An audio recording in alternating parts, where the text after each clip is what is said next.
ആൽഫയുടെ വണ്ടി ഒന്നിടിച്ചു. അതെന്താ പറ്റിയെന്ന് വെച്ചാൽ ഈ 3.5 മാസം കഴിഞ്ഞപ്പോൾ ആൽഫയ്ക്ക് ജോലി കിട്ടിയിട്ടില്ല. അപ്പോൾ ആൽഫ അറിയാതെ പറഞ്ഞു, കൃപാസനം തട്ടിപ്പായിരിക്കുമോ? കണ്ട സംഭവമാണ്. ഒരാൾ വെച്ചിരിക്കുന്ന സംഭവം ഒരു വെച്ച് നിയോഗം അവർ നടന്നില്ലെങ്കിൽ അവരനുഷ്ഠിച്ച കാര്യങ്ങളെല്ലാം തട്ടിപ്പാണെന്ന് അവർ തന്നെ പറയുകയാണ്. അവരനുഷ്ഠിച്ചിരുന്ന നിശ്ചിതമായി നിരീക്ഷിച്ച് അനുഷ്ഠിച്ച കാര്യങ്ങളെല്ലാം നിങ്ങൾക്കൊരു കാര്യം അറിയാമല്ലോ. എന്താണ് അറിയാവുന്നത്? കൃപാസനത്തിൽ സ്വന്തമായി ഒരു ആധ്യാത്മികതയില്ല.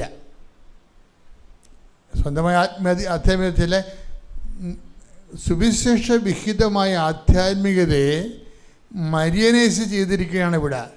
എന്തു കഴിഞ്ഞാൽ സുവിശേഷം ആദ്യം വചനം സ്വീകരിച്ചത് അമ്മയാണ്, വചനത്തെ വയറ്റിൽ വളർത്തിയത് അമ്മയാണ്, വചനത്തെ പ്രസവിച്ച് വീട്ടിൽ നിർത്തി വളർത്തിയത് അമ്മയാണ്, വചനത്തെ പിതാവിൻ്റെ തിരുവിഷ്ടപ്രകാരം ലോകത്തിൻ്റെ പാപത്തിന് പരിഹാരമായി കയ്യേൽപ്പിച്ച് കൊടുത്തിട്ട് ആ കുരിശിൻ്റെ ചുവട്ടിൽ നിന്നത് അമ്മയാണ്. ആ തണുത്ത ശരീരം കയ്യോടെ മേടിച്ചത് അമ്മയാണ്. ആ പുനരുത്ഥാനത്തെ വിശ്വസിച്ചത് അമ്മയാണ്. ലോകത്തിന് യേശുവിനെ കൈമാറിയത് അമ്മയാണ്. അതുകൊണ്ട് തന്നെ അമ്മയിൽ പ്രവർത്തിച്ച ആധ്യാത്മികതയാണ് കൃപാസനത്തിൻ്റെ ആസ്തിഭദ്രത എന്ന് പറയുന്നത്. ഇപ്പം ഞങ്ങൾ വളരെ സത്യസന്ധമായിട്ടാണ് ഈ കരിസ്മാറ്റിക് ലോകം 50 കൊല്ലം കേരളത്തിൽ വലിയ തേരോട്ടം നടത്തിയെങ്കിലും വലിയ ചിലയിടത്തെങ്കിലും കത്തോലിക്ക ച്യുതികൾ സംഭവിച്ചിട്ടുണ്ട്. കാര്യം ചില ധ്യാനകേന്ദ്രങ്ങൾ അക്കാലങ്ങൾ പ്രസംഗിക്കുമ്പോൾ അമ്മയുടെ രൂപങ്ങൾ പോലും ആ സ്റ്റേജിലില്ലായിരുന്നു. ആ ധ്യാനകേന്ദ്രത്തിലേക്ക് ഇന്നത്തെ അവസ്ഥ നിങ്ങൾ നോക്കണം. എനിക്കന്നും സങ്കടമായിരുന്നു. ഇവർ ഈ സുവിശേഷത്തിൻ്റെ കാത്തലിക് പെന്റക്കോസ്റ്റലിസം ഫോളോ ചെയ്യുമ്പോൾ പരിശുദ്ധ അമ്മയും അതുപോലെ തന്നെ കൗദാസ്യ ജീവിതത്തിനും ഒക്കെ ഉടനെയൊക്കെ വലിയ പ്രാധാന്യം മറ്റ് പല വിഷയങ്ങൾ കിട്ടുന്നത് കാത്തലിക് സ്പിരിച്വാലിറ്റിയുടെ സെക്കൻഡ് റെഫറൻസിന് ഫസ്റ്റ് റെഫറൻസ് കൊടുത്താണ് അവിടെ പറഞ്ഞത്. അതിൻ്റെ പിന്നിൽ എന്ത് പറ്റി? കുറേ അധികം ആൾക്കാരെ സഭ വിട്ടുപോകാനുള്ള കാരണങ്ങളിൽ ഒന്ന് അത് തന്നെയാണ്. വേറെ പ്രശ്നമൊന്നുമില്ല. കാര്യം എന്താണ്? കത്തോലിക്ക ഐഡൻറ്റിറ്റിയായ പരിശുദ്ധ അമ്മയെയും കത്തോലിക്ക ഐഡൻറ്റിറ്റിയായ പരിശുദ്ധ കുർബാനയെയും ഹൈലൈറ്റ് ചെയ്യാൻ അങ്ങനെയുള്ള പ്രസ്ഥാനങ്ങൾ ചിലർക്ക് കഴിഞ്ഞില്ല. എല്ലാവർക്കും കഴിഞ്ഞില്ലെന്നല്ല, ചിലർക്ക് മാന്യമായി കഴിഞ്ഞിട്ടുണ്ട്, ചിലർക്ക് അതിനകത്ത് പരാജയപ്പെട്ടിട്ടുണ്ട്. അപ്പോൾ അതുകൊണ്ട് തന്നെ എന്ത് പറ്റും? കേരള സഭയ്ക്ക് ആ കാലങ്ങളിൽ ഒരു വളർച്ച ഉണ്ടായി. ചില സമയത്ത് കുറേ അംഗങ്ങൾ വിട്ടുപോവുകയും ചെയ്തു. ഇതിൻ്റെ ഒരു തിരിച്ചുപിടിക്കാണ് ഇപ്പം നടക്കുന്നുകൊണ്ടിരിക്കുന്നത്. കേരളത്തിലെ ഒരു 10 കൊല്ലം കൂടി കഴിഞ്ഞാൽ ഉടമ്പെടുക്കാത്ത കുടുംബം കാണത്തില്ല. ആരെല്ലാം അമ്മയെ ഇവിടുന്ന് വിട്ടുപേക്ഷിച്ചിട്ടുണ്ടോ അവിടെ എല്ലാ ഹൃദയങ്ങളിലും കുടുംബങ്ങളിലും അമ്മയെ പ്രതിഷ്ഠിച്ച് മാത്രമേ കൃപാസനം പ്രത്യക്ഷീകരണത്തിൽ ദൈവം നിസ്തബ്ധനായി ഇരുന്നു കൊണ്ട് ചെയ്യുന്ന ഉറങ്ങാതിരുന്നുകൊണ്ട് ജാഗ്രതാ പ്രവർത്തനം അതാണ്. എന്താണ്? എവിടെയെല്ലാം അമ്മയെ നഷ്ടപ്പെട്ടിട്ടുണ്ടല്ലോ, ആരെല്ലാം സുവിശേഷ സാക്ഷ്യം വഹിക്കുന്നതിൻ്റെ വ്യംഗ്യ അതിൻ്റെ ഭാവത്തിൽ പരിശുദ്ധ അമ്മയുടെ ആധ്യാത്മികത മറന്നുപോയിട്ടുണ്ടോ, ലോകത്തെ യേശുക്രിസ്തുവിനെ കൊടുത്തയാളെ, ലോകത്തിന് യേശുക്രിസ്തുവിനെ കയ്യേൽപ്പിച്ച് കൊടുത്ത് വചനത്തെ വയറ്റിട്ട് വളർത്തിയ ആളെ മറന്നുകൊണ്ട് ഒരു സുവിശേഷ വില യഥാർത്ഥ സഭയ്ക്ക് ഇല്ലെന്നുണ്ടെങ്കിൽ യഥാർത്ഥ സഭയുടെ ആധ്യാത്മികതയെ തിരിച്ചുപിടിക്കുകയാണ് കൃപാസന ഉടമ്പടി ധ്യാനത്തിലൂടെ ചെയ്യുന്നത്. അതാണ് ഇതിൻ്റെ സത്യസന്ധത എന്ന് പറയണത്. അതുകൊണ്ട് തന്നെ ആൾക്കാർക്ക് വാരിക്കൊരു അനുഗ്രഹം കിട്ടുന്നതിന് 5 ദിവസത്തെ ധ്യാനം ആവശ്യമില്ല. ഒറ്റ ഉടമ്പടി എടുക്കാൻ തീരുമാനിക്കുമ്പോൾ തന്നെ ഇവർ പറയുന്ന അനുഗ്രഹം വീട്ടിൽ ദൈവം കൊണ്ടുവന്ന് കൊടുക്കുകയാണ്. ആ അനുഭവങ്ങളാണ് നമ്മൾ കേട്ടുകൊണ്ടിരിക്കുന്നത്. അതിന് ഏറ്റവും പ്രധാനപ്പെട്ട കാരണം എന്താണ്? നീ സുവിശേഷമാകണം. രണ്ടാമത്തെ പ്രധാനപ്പെട്ട കാര്യം എന്താണ്? നീ സുവിശേഷം ഏകണം. നിൻ്റെ ഓരോ ശ്വാസത്തിൽ ക്രിസ്തുവിനെ കൈമാറാൻ വേണ്ടി, ലോകത്തെ കയ്യേൽപ്പിക്കാൻ വേണ്ടി മരിയൻ മിഷൻ നിങ്ങൾ ഏറ്റെടുക്കുന്ന സ്ഥലത്ത് അതാണ് ക്രിസ്മസിന് ആധ്യാത്മികത എന്ന് പറയുമ്പോൾ ആ ആധ്യാത്മികത തട്ടിപ്പായിരിക്കുമെന്ന് സ്വയം കരുതണമെന്നുണ്ടെങ്കിൽ ആരും അവരോട് നേരത്തെ ഇങ്ങനെയുള്ള തെറ്റായ ഉപദേശങ്ങൾ കൊടുത്തിട്ട് അതിനവർ വശംവദയായി പോയത് കൊണ്ടാണ്. അങ്ങനെ വശംവദയായി പോയ ആൾക്കാർക്കാണ് പിന്നീട് ഉടമ്പടി എടുക്കുമ്പോൾ പമ്മലുണ്ടാകുന്നതിൻ്റെ കാരണം. നിങ്ങൾ കൃപാസന ആധ്യാത്മികത നിക്ഷേപിക്കുമ്പോൾ പരിപൂർണമായി നിക്ഷേപിക്കണം. കാര്യം എന്താണ്? അത് പൂർണ്ണമായി കാത്തോലിക്കമാണ്, അത് പൂർണ്ണമായി സഭാത്മകമാണ്, പൂർണ്ണമായി സുവിശേഷപരമാണ്, സുവിശേഷമായ വിശ്വാസ പാരമ്പര്യത്തിൻ്റെ അടിസ്ഥാനമാണ്, കൂദാശകളിലൂടെയുള്ള പരിപോഷണമാണ്. ഓരോ വിഷയം നിങ്ങൾ എടുത്തു നോക്കിക്കോ. സഭയെല്ലാം നവീകരിക്കപ്പെടുകയും ഐക്യപ്പെടുകയും അനേകായിരങ്ങൾ സഭയിലേക്ക് തിരിച്ചു വരികയും ചെയ്ത അനേകം കർത്താവിനെ അറിയാത്ത ലക്ഷക്കണക്കിന് മനുഷ്യർ കർത്താവിനെ അറിയുകയും ചെയ്യുന്ന ഒരു കാലഘട്ടത്തിലാണ് നമ്മൾ ഈ ആധ്യാത്മിക ശുശ്രൂഷ നിർവഹിക്കുന്നത്. അതുകൊണ്ട് തന്നെ ഏതെങ്കിലും തരത്തിൽ ഇപ്പോൾ ഇവരങ്ങനെ പെട്ടെന്ന് വിചാരിച്ചു, പക്ഷെ വിചാരിച്ചെങ്കിൽ അങ്ങനെ വിചാരിച്ചുകൊണ്ടാണെന്ന് തോന്നുന്നത്. പിറ്റേ ദിവസം അവരെ ഒരു ഇൻ്റർവ്യൂവിന് വിളിച്ചിട്ട് എന്ത് ചെയ്ത് അവർ അമേരിക്ക സ്കൂൾ അവരെ ഇൻ്റർവ്യൂവിന് വിളിച്ചു. ആ ഇൻ്റർവ്യൂവിൻ്റെ അകത്ത് അവരോട് പറഞ്ഞേക്കുന്നത് അവർ പഠിപ്പിക്കേണ്ട ക്ലാസ് മാത്രമേ ചോദിച്ചുള്ളൂ. അതവർ പറഞ്ഞ് പല കാര്യങ്ങൾ പറഞ്ഞിട്ട് ഇൻ്റർവ്യൂ പെട്ടെന്ന് പൂർത്തിയാക്കിയിട്ട് അവർക്ക് നല്ല ശമ്പളത്തിലാണ് അമ്മ ജോലി കൊടുത്തിരിക്കുന്നത് ഈ ഉടമ്പടി പ്രകാരം. പക്ഷെ ഒരു പ്രശ്നമുണ്ട്, ഒരു നിമിഷമെങ്കിലും നിങ്ങൾ ഈ ഉടമ്പടിയെ സംശയിച്ചിട്ടുണ്ടെങ്കിൽ നിങ്ങളുടെ ഇടിച്ച വണ്ടി പോലെയാണ്, ഒരു സംശയമില്ല. അത് നിങ്ങൾക്ക് മനസ്സിലാകത്തില്ല, പക്ഷെ മെക്കാനിസ്റ്റ് വരുമ്പോൾ അറിയാൻ പറ്റും ഇതൊന്ന് തട്ട് കിട്ടിയിട്ടുണ്ടല്ലോ എന്ന് തോന്നും. ഒന്ന് തട്ട് കിട്ടിയതാണല്ലോ, എവിടെയോ ഒന്ന് ഇടിച്ചിട്ടുണ്ടെന്ന്.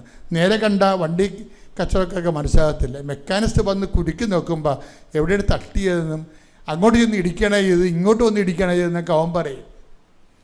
ഒരിക്കലും വിശ്വാസത്തിൽ, അപ്പോൾ ഉടമ്പടി വിഷയത്തിൽ തന്നെയല്ല, വിശ്വാസത്തിൻ്റെ വിഷയത്തിൽ ഒരു മനുഷ്യന് നിലനിൽക്കണമെങ്കിൽ ആദ്യം തന്നെ വിഷയം എന്താണ്?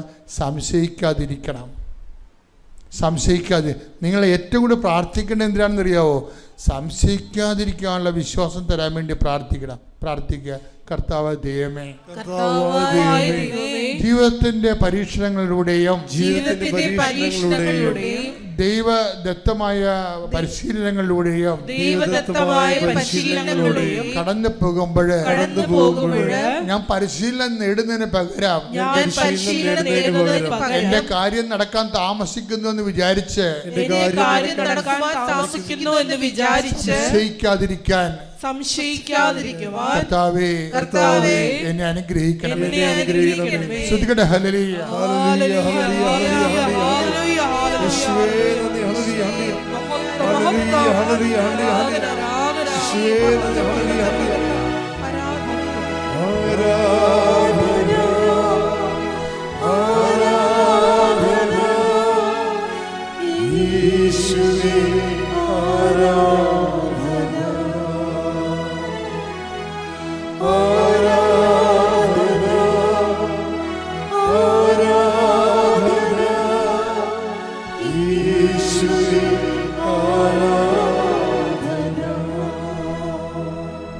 പരിശുദ്ധ അമ്മ ജീവനോടെ പ്രത്യക്ഷപ്പെട്ട ഈ തിരുവാൾത്താരയിൽ വന്നു നിന്ന് രണ്ടാമത് കുടുംബത്തോടുകൂടി സാക്ഷ്യം പറയുവാൻ ലഭിച്ച അനുഗ്രഹത്തെ ഓർത്ത് പരിശുദ്ധ അമ്മയ്ക്കും തിരുക്കുമാരനും 1000 കോടി നന്ദി പറയുന്നു. ആദ്യമേ എനിക്ക് 3 രോഗസൗഖ്യത്തെക്കുറിച്ചാണ് ആദ്യം പറയാനുള്ളത്. എനിക്ക് സൺബേണായിട്ട് എൻ്റെ കഴുത്തിൽ നിറയെ ബുദ്ധിമുട്ടായിട്ട് ഞാൻ എല്ലാ ആശുപത്രികളിലും കയറി ഇറങ്ങി മരുന്ന് പുരട്ടിയിട്ടും എനിക്ക് മാറുന്നില്ലായിരുന്നു. വിശുദ്ധ തൈലം പുരട്ടി പ്രാർത്ഥിക്കുകയും 2023 ജപമാല റാലിയിൽ പങ്കെടുത്ത് പ്രാർത്ഥിച്ചതിൻ്റെ ഫലമായി ജപമാല റാലി കഴിഞ്ഞ് 2ാമത്തെ ദിവസം എൻ്റെ കഴുത്തിലെ സൺബേൺ എനിക്ക് മാറിക്കിട്ടി. 2ാമത്തെ അനുഗ്രഹം എന്ന് പറയുന്നത് എൻ്റെ ഇളയ കുഞ്ഞിന്, അവന് ഏനൽ റീജിയനിൽ ഒരു ചെറിയ തടുപ്പുണ്ടായിരുന്നു. അവന് എപ്പോഴും ഭയങ്കര ബുദ്ധിമുട്ടായിരുന്നു. അവന് വിശുദ്ധ തൈലം തൂത്ത് പ്രാർത്ഥിച്ചതിൻ്റെ ഫലമായി അവന് ഉടമ്പടി ഉപ്പ് കൊടുക്കുകയും ചെയ്യുമായിരുന്നു. അതിൻ്റെ ഫലമായി അവന് അതും മാറിക്കിട്ടി. പിന്നെ 15 വർഷമായിട്ട് എനിക്ക് നട്ടെല്ലിന് സ്ട്രെയിറ്റനിങ് ആയിരുന്നു. 2024 നവംബർ ഡിസംബർ മാസത്തിൽ എൻ്റെ ലെഫ്റ്റ് ഷോൾഡറിൽ ഒരു മുഴയുണ്ടാവുകയും അത് കൈക്ക് ഭയങ്കര തരിപ്പും വേദനയും എന്തെങ്കിലും ചെയ്യുമ്പോൾ ഭയങ്കര ബുദ്ധിമുട്ടുമൊക്കെ ആയിരുന്നു.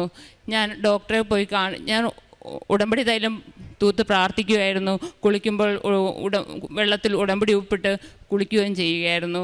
ഞാൻ ഡോക്ടറെ കൊണ്ടുപോയി കാണിച്ചപ്പോൾ ഡോക്ടർ പറഞ്ഞു അവിടുത്തെ കാർട്ടിലേജ് വളർന്ന് അത് ബോണായിട്ട് മാറും, അത് ഭയങ്കര ബുദ്ധിമുട്ടായി മാറും എന്ന് പറഞ്ഞ് MRI ചെയ്യാൻ സജസ്റ്റ് ചെയ്തു. അങ്ങനെ MRI ചെയ്തു. അപ്പോൾ അവർ റിബ് സ്റ്റഡി ചെയ്യണമെന്ന് പറഞ്ഞു. അങ്ങനെ റിബ് സ്റ്റഡിയും ചെയ്തു. ഞാൻ MRIക്ക് കയറുന്നതിന് മുമ്പ് ഉടമ്പടി തൈലം പുരട്ടി പ്രാർത്ഥിച്ചിട്ടായിരുന്നു കയറിയത്. 1.25 മണിക്കൂർ എടുത്തു MRI ചെയ്യുവാനായിട്ട്. ആ 1.25 മണിക്കൂറും ഞാൻ പരിശുദ്ധ അമ്മയുടെ പ്രത്യക്ഷീകരണത്തിൻ്റെ സാക്ഷിയാക്കി മാറ്റണമേ എന്ന് പ്രാർത്ഥിച്ചുകൊണ്ടിരുന്നു. അങ്ങനെ 2 ആഴ്ച കഴിഞ്ഞപ്പോൾ എൻ്റെ റിസൾട്ട് കിട്ടി. ഞാൻ കാണിച്ചുകൊണ്ടിരുന്ന ഡോക്ടറിനെ റിപ്പോർട്ട് കാണിക്കാൻ ചെന്നപ്പോൾ സാർ അവിടുന്ന് സ്ഥലം മാറിപ്പോയി. അങ്ങനെ പകരം വേറൊരു ഡോക്ടറെ കാണിക്കുകയും ഡോക്ടർ പറഞ്ഞു IVDP ആണ്, അതിന് സർജറി ഓപ്ഷൻ, പിന്നെ ഫിസിയോതെറാപ്പി ചെയ്തു നോക്കാം, ജസ്റ്റ് ഫിസിയോതെറാപ്പിസ്റ്റിനെ ഒന്ന് കാണിക്കുക എന്ന് പറഞ്ഞു. ഫിസിയോതെറാപ്പിസ്റ്റിനെ കാണിക്കാൻ പോയി. ഫിസിയോതെറാപ്പിസ്റ്റ് പറഞ്ഞു സ്റ്റിറോയിഡ് കഴിക്കണമെന്ന്. ഞാൻ അവർ തന്ന ഒരു മെഡിസിനും കഴിച്ചില്ല. ഞാൻ വിശുദ്ധ തൈലം തൂത്ത് പ്രാർത്ഥിച്ചുകൊണ്ടിരുന്നു. ഇവിടെ കൃപാസനത്തിൽ വന്ന് അച്ഛൻ ജോസഫ് അച്ഛനെ കാണുകയും ബ്ലെസ്സിങ് വാങ്ങിക്കുകയും അച്ഛൻ തൈലം തൂത്ത് പ്രാർത്ഥിക്കുകയും ചെയ്തു. അതിന് ശേഷം 2 ദിവസം കഴിഞ്ഞപ്പോൾ എൻ്റെ ഉരത്തിലെ മുഴ കാണുവാനില്ല. ഇപ്പോൾ എൻ്റെ C4, C5, C7 റീജിയനുണ്ടായിരുന്ന വേദന എനിക്ക് മാറിക്കിട്ടി. അടുത്ത സാക്ഷ്യം, ഞാൻ ഉടമ്പടി ആദ്യമായി എടുത്തത് 2023 മാർച്ച് 11 അന്ന് ഉടമ്പടി എടുത്തതിന് ശേഷം ഞാൻ വീട്ടിൽ ചെന്നപ്പോൾ വൈകിട്ട് എനിക്ക് ഒരു മെയിൽ വന്നു. അത് നോർക്കയിൽ നിന്നുള്ള മെയിലായിരുന്നു. അവരുടെ അഡ്വർടൈസ്മെൻ്റ് ആയിരുന്നു ജർമ്മൻ്റെ. ഞാനത് അപ്ലൈ ചെയ്യുകയും എനിക്ക് അതിൻ്റെ സെലക്ഷൻ കിട്ടുകയും ചെയ്തു. അങ്ങനെ കൊച്ചിയിൽ ഞാൻ ജർമ്മൻ പഠിക്കാൻ ആരംഭിച്ചു. ജർമ്മൻ പഠിക്കുന്ന ഇൻസ്റ്റിറ്റ്യൂട്ടിൻ്റെ തൊട്ടടുത്തായിട്ട് ഒരു പള്ളി ഉണ്ടായിരുന്നു. ഞങ്ങൾ എന്നും പള്ളിയിൽ പോവുകയും എൻ്റെ കൂട്ടുകാരുമായിട്ട് ഞങ്ങൾ പള്ളിയിൽ പോവുകയും കുർബാന കാണുകയും എല്ലാ ദിവസവും ക്ലാസ്സിന് പോകുന്നതിന് മുമ്പ് ഞങ്ങൾ പള്ളിയിൽ പോയി ഒരു ജപമാല ചൊല്ലും. ക്ലാസ് കഴിഞ്ഞ് തിരിച്ചു വരുമ്പോഴും ഞങ്ങൾ പള്ളിയിൽ കയറി ജപമാല ചൊല്ലും. ആ എല്ലാ വെള്ളിയാഴ്ചയും 4 മണിക്കൂർ ഞങ്ങൾ കൂട്ടുകാർ പള്ളിയിൽ പോയിരുന്ന് അഖണ്ഡ ജപമാല ചൊല്ലുകയായിരുന്നു. അങ്ങനെ ഞങ്ങളുടെ B1 എക്സാം കഴിഞ്ഞു. ഭയങ്കര ടഫായിരുന്നു. ഫസ്റ്റ് എക്സാം എഴുതിയപ്പോൾ 3 മൊഡ്യൂൾ ആക്കി പരിശുദ്ധ അമ്മയെ അനുഗ്രഹിച്ചു. അടുത്ത മൊഡ്യൂൾ റീഡിങ് എനിക്ക് കിട്ടുന്നില്ലായിരുന്നു. 9 പ്രാവശ്യം എക്സാം എഴുതിയപ്പോഴാണ് ഞാൻ പാസ്സായത്. ഞാൻ നിയോഗം വെച്ചത് ഞാൻ പാസ്സാകണമെന്നല്ല, എൻ്റെ ക്ലാസ്സിലെ എല്ലാവരും പാസ്സാകണമെന്നായിരുന്നു. അങ്ങനെ 9ാമത്തെ പ്രാവശ്യം എക്സാം എഴുതാനായിട്ട് ഞങ്ങൾ 7 കുട്ടികളുണ്ടായിരുന്നു. 8ാമത്തെ എക്സാം എഴുതാൻ ഞങ്ങൾ ചെന്നൈയിൽ പോയപ്പോൾ എപ്പോഴും എക്സാം എഴുതാൻ പോകുമ്പോൾ ഞാനും എൻ്റെ കൂട്ടുകാർക്ക് വിശ്വാസ പ്രമാണം ചൊല്ലി വിശുദ്ധ തൈലവും പൂശി പ്രാർത്ഥിച്ച് ഉപ്പും കൊടുക്കുമായിരുന്നു. പക്ഷേ 8ാമത്തെ എക്സാം എഴുതിയപ്പോൾ എൻ്റെ ഒരു കൂട്ടുകാരി പറഞ്ഞു, ഞാൻ എല്ലാ പ്രാവശ്യം പറയായിരുന്നു പരിശുദ്ധ അമ്മ നമ്മളെ പാസ്സാക്കുമെന്ന്. 8ാമത്തെ പ്രാവശ്യം എക്സാം എഴുതാൻ പോയപ്പോൾ ഒരു കുട്ടി പറഞ്ഞു, നമ്മൾ എപ്പോഴും ഇത് വിശുദ്ധ തൈലം തൂത്തി പ്രാർത്ഥിച്ചിട്ടും ഉപ്പ് ഇട്ടിട്ടുമാണല്ലോ നമ്മൾ പോകുന്നത്, എന്നിട്ട് എൻ്റെ അമ്മ നമ്മളെ പാസ്സാക്കുന്നത്. അത് കേട്ടപ്പോൾ എനിക്കെന്തോ ഭയങ്കര വിഷമമായി. 9ാമത്തെ പ്രാവശ്യം പരീക്ഷ എഴുതാൻ പോയപ്പോഴും ഞങ്ങളെല്ലാവരും ഒന്നിച്ച് തിരുവനന്തപുരത്ത് എക്സാം എഴുതാൻ പോയി. ഞാൻ വിശുദ്ധ തൈലം തൂത്ത് പ്രാർത്ഥിക്കുകയും എല്ലാവർക്കും ഉപ്പ് കൊടുത്ത് വിശ്വാസ പ്രമാണം ചൊല്ലി പ്രാർത്ഥിച്ചിട്ടായിരുന്നു ഞങ്ങൾ പരീക്ഷയ്ക്ക് കയറിയത്. ആ പ്രാവശ്യം പരിശുദ്ധ അമ്മയോട് ഞാൻ പറഞ്ഞു, പരിശുദ്ധ അമ്മ ഈ പ്രാവശ്യം ഞങ്ങൾ പരീക്ഷ പാസ്സാക്കിയില്ലെങ്കിൽ ഞാനല്ല നാണക്കേടുന്നത്, മറ്റുള്ളവരുടെ മുമ്പിൽ അമ്മയ്ക്കായിരിക്കും ഒരു നാണക്കേട്. എന്തോ എനിക്ക് അങ്ങനെ പറയാൻ തോന്നി. അങ്ങനെ പറഞ്ഞിട്ടാണ് ഞാൻ അമ്മയുടെ അടുത്ത് പോയത്. അന്ന് ഞാൻ ആ പ്രാവശ്യം ഞാൻ പരീക്ഷയ്ക്കൊന്നും പഠിച്ചില്ല. ഞാനാണെങ്കിൽ ട്രെയിനിൽ 4 മണിക്കൂറോളം ഉണ്ടായിരുന്നു യാത്ര. ഞാൻ ഒരു അഖണ്ഡ ജപമാല ചൊല്ലി അത് കഴിഞ്ഞ് പരീക്ഷയ്ക്ക് കയറിയപ്പോൾ എക്സാം പേപ്പർ കണ്ടപ്പോൾ ഒന്നും പഠിച്ചില്ല. പക്ഷേ എനിക്കൊന്നും മനസ്സിലായില്ല. ഞാൻ ജസ്റ്റ് ഒന്ന് മറിച്ച് നോക്കി, ഒന്നും ഒരു ക്വസ്റ്റ്യൻ പോലും ഞാൻ വായിച്ചു നോക്കിയില്ല. ഞാൻ ആൻസർ മാർക്ക് ചെയ്തു. എനിക്ക് തോന്നിയ പരിശുദ്ധ അമ്മ പറഞ്ഞു തന്ന ആൻസർ അനുസരിച്ച് ഞാൻ എല്ലാം മാർക്ക് ചെയ്തു. 65 മിനിറ്റിൻ്റെ എക്സാം ഞാൻ 30 മിനിറ്റ് കൊണ്ട് എക്സാം എഴുതി കഴിഞ്ഞു. അവിടെ ഇരുന്ന് ഞാൻ വിശുദ്ധ ഉപ്പ് പേപ്പറിൽ ഇട്ടിട്ടായിരുന്നു ഞാനന്ന് പരീക്ഷ എഴുതിയത്. വിശ്വാസ പ്രമാണം ചൊല്ലി എല്ലാവർക്കും വേണ്ടി പ്രാർത്ഥിച്ച് എൻ്റെ പേപ്പറിൽ എല്ലാവരുടെയും പേപ്പറാണെന്ന് സങ്കല്പിച്ചത്. എല്ലാ കൂട്ടുകാർക്കും അന്ന് ഹോളിലിരുന്ന എല്ലാ കുട്ടികൾക്കും വേണ്ടി അന്ന് എക്സാം എഴുതി എല്ലാവർക്കും വേണ്ടി പ്രാർത്ഥിച്ച് അന്ന് അവിടെ ഇരുന്നൊരു രഹസ്യം ചൊല്ലി ഒരു വന്തയും ചൊല്ലി എല്ലാ വിശ്വാസ പ്രമാണം ചൊല്ലി പ്രത്യക്ഷീകരണ പ്രാർത്ഥനയും ചൊല്ലി 30 ക്വസ്റ്റ്യനായിരുന്നു ഉണ്ടായിരുന്നത്. ഞാൻ 30 നന്മ മറിയുമേയും ചൊല്ലി കുറിച്ച് വരച്ചു എൻ്റെ എക്സാം പേപ്പറെ പ്രാർത്ഥിച്ചു എല്ലാവരുടെയും പേപ്പറാണെന്ന് പറഞ്ഞ് സങ്കല്പിച്ച്. അങ്ങനെ 65 മിനിറ്റ് എക്സാമിന് 55 മിനിറ്റ് ആകുമ്പോൾ ഞാൻ എൻ്റെ പേപ്പർ കൊടുത്ത് ആ ഹാളിൽ നിന്ന് ഇറങ്ങിപ്പോയി. ആരും ഇറങ്ങി വന്നില്ല, ഞാൻ മാത്രമേ ഇറങ്ങിയുള്ളൂ. അവിടെ നിന്ന് എല്ലാവർക്കും വേണ്ടി വിശ്വാസ പ്രമാണം ചൊല്ലി പ്രാർത്ഥിച്ചു. അത് കഴിഞ്ഞ് ഞങ്ങളുടെ റിസൾട്ട് വന്നപ്പോൾ എല്ലാവരും പറഞ്ഞു റിസൾട്ട് വന്ന എല്ലാവർക്കും പേടിയാന്ന് നോക്കാം. ഞാൻ പറഞ്ഞു ധൈര്യമായിട്ട് നോക്കിക്കോ. അന്ന് ആ എക്സാം എഴുതി അന്ന് തന്നെ ഞങ്ങൾക്ക് അടുത്ത ഡേറ്റ് എടുക്കാനുള്ള നോർക്കയിൽ നിന്നും ഡേറ്റ് വന്നു. അടുത്ത ഡേറ്റ് ഞാൻ പറഞ്ഞു എടുക്കണ്ട, നമുക്ക് ഉറപ്പായിട്ടും നമ്മൾ പാസ്സാകും, ഇപ്രാവശ്യം മാതാവ് നമ്മളെ കൈവിടില്ല, നമ്മളെല്ലാവരും ജയിക്കും. ഞങ്ങൾ 7 പേരായിരുന്നു പാസ്സാകാനുണ്ടായിരുന്നത്. അങ്ങനെ അന്ന് റിസൾട്ട് വന്നപ്പോൾ എല്ലാവരും നോക്കി. അന്ന് ഞാനും കുട്ടികളുമായിരുന്നു വീട്ടിലുണ്ടായിരുന്നത്. ഞാനും കുട്ടികളും കൂടെ അന്ന് മുട്ടിൽ നിന്ന് ഒരു കൊന്ത ചൊല്ലി. അപ്പോൾ വാട്സപ്പിൽ എല്ലാവരുടെയും മെസ്സേജ് വന്നു പാസ്സായിന്ന്. അപ്പോഴെനിക്ക് റിസൾട്ട് നോക്കേണ്ട ആവശ്യം പോലുമില്ല, എനിക്കറിയാമായിരുന്നു ആ എക്സാം പാസ്സാകുമെന്ന്. അങ്ങനെ പരിശുദ്ധ അമ്മ ഞങ്ങളെ പാസ്സാക്കി അനുഗ്രഹിച്ചു. അടുത്തത് എൻ്റെ ഇൻ്റർവ്യൂ ആയിരുന്നു. എനിക്ക് ഇൻ്റർവ്യൂ വന്നു. ആദ്യത്തെ ഇൻ്റർവ്യൂ പാസ്സായില്ല. രണ്ടാമത്തെ ഇൻ്റർവ്യൂവിന് അവർ തന്ന ലിങ്ക് മാറി കയറി. അങ്ങനെ എനിക്ക് തന്ന ദിവസം എനിക്ക് അറ്റൻഡ് ചെയ്യാൻ പറ്റിയില്ല, ഒരു തിങ്കളാഴ്ചയായിരുന്നു. അപ്പോൾ അവർ വിളിച്ചെന്നെ ഒത്തിരി വഴക്ക് പറഞ്ഞു. എങ്കിലും അവർ പറഞ്ഞു ചൊവ്വാഴ്ച ആ ദിവസം നോക്കട്ടെ എന്ന് പറഞ്ഞു. അവർ 2 മണിയാകുമ്പോഴായിരുന്നു സമയം പറഞ്ഞത്. ആ സമയം ഞാനവിടെ ഒരുങ്ങിയിരുന്നു. പക്ഷേ അവരുടെ കോളൊന്നും വന്നില്ല. ഞാനവിടെ ഇരുന്ന് ബൈബിൾ വായിച്ചു. ഞാനവിടെ ഇരുന്ന് ഉറങ്ങിപ്പോയി. പെട്ടെന്ന് അവരുടെ കോൾ വന്നു. പെട്ടെന്ന് ഇൻ്റർവ്യൂവിന് കയറാൻ പറഞ്ഞു. അങ്ങനെ ഞാൻ 2:30 ആയപ്പോൾ ഇൻ്റർവ്യൂവിന് കയറി. എനിക്കറിയില്ല എന്താ പറയണ്ടേ. ഞാൻ ജസ്റ്റ് പ്രിപ്പയർ ചെയ്യൊന്നുമില്ലായിരുന്നു. അവർ ഇൻ്റർവ്യൂവിന് വിളിക്കുകയോ ഇല്ലയോ എന്നൊന്നും അറിയത്തില്ലാതെ. അങ്ങനെ ഞാൻ പരിശുദ്ധ അമ്മയോട് തൈലം തൂത്ത് പ്രാർത്ഥിച്ചു. ഉപ്പും എൻ്റെ ഫോണിന് ചുറ്റും വിതറിയിട്ടായിരുന്നു അവിടെ ഇരുന്നത്. പരിശുദ്ധ അമ്മയോട് പറഞ്ഞു, ഇത് എനിക്കുള്ളതാണെങ്കിൽ മാത്രമേ എനിക്ക് തരാവുള്ളൂ, എൻ്റെ മെറിറ്റ് കൊണ്ടല്ല.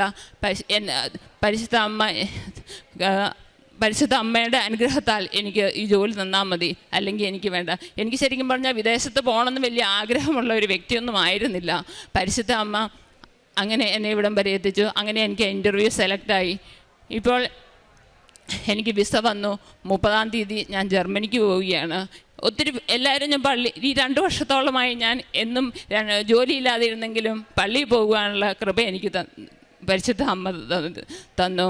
അങ്ങനെ കുർബാനയ്ക്ക് പോകുമ്പോൾ ആൾക്കാർ കളിയാക്കുമായിരുന്നു, നീ എന്തിനാ കുർബാനയ്ക്ക് വരുന്നത്, പരീക്ഷ ജയിക്കുന്നില്ല, പോയിരുന്ന് പഠിച്ചുകൂടെയെന്ന്.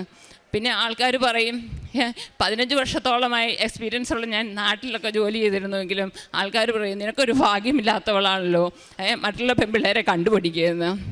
പക്ഷേ എനിക്കൊന്നൊരു വിഷമം തോന്നുമെങ്കിലും അതൊരു നിരാശയൊന്നും തോന്നിയിരുന്നില്ല.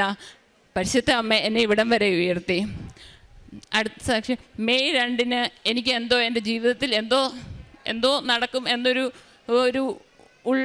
പ്രേരണ തോന്നി. അങ്ങനെ മെയ് 2-ന് എൻ്റെ വർക്ക് പെർമിറ്റ് എനിക്ക് ലഭിച്ചത്. അടുത്ത സാക്ഷ്യം പറയാൻ എൻ്റെ ഹസ്ബൻഡെ കൊടുക്കും. ഞാൻ ജിൻസ് ജോസഫ്. ഞാൻ മോനിപ്പള്ളിയിൽ നിന്ന് വരുന്നു.